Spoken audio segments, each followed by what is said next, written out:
This is MCQ series, class number 9.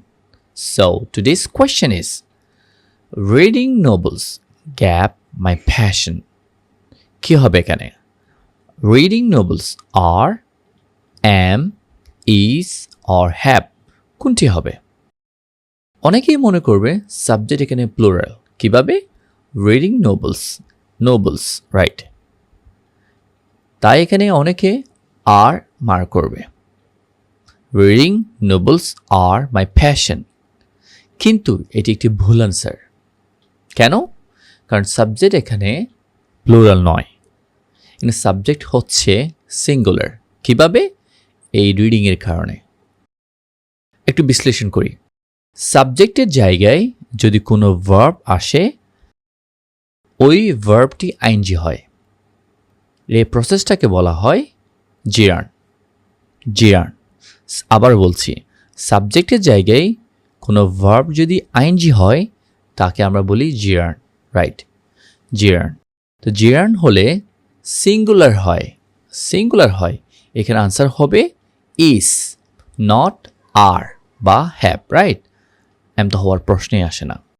So আমরা আরেকটু দেখি।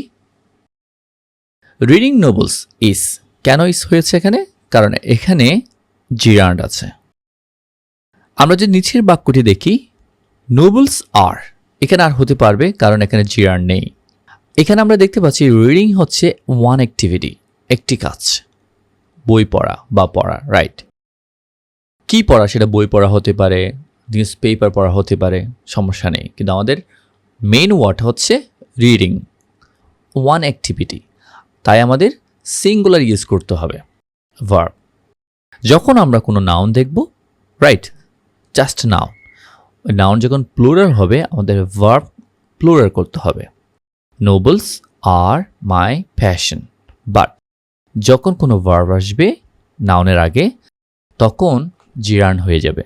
জিরার্ন সাবজেক্টের জায়গায়, আবারও বলছি, সাবজেক্টের জায়গায় যদি কোনো ভার্ব আইএনজি হয়, তাকে আমরা জিরার্ন বলি। ঠিক আছে? জিরার্ন নিয়ে আরও অনেক কথা বলা যায়। সাবজেক্টের জায়গায় আইএনজি হলে, অবজেক্টের জায়গায় আইএনজি হলে, প্রিপোজিশনের পর, রাইট?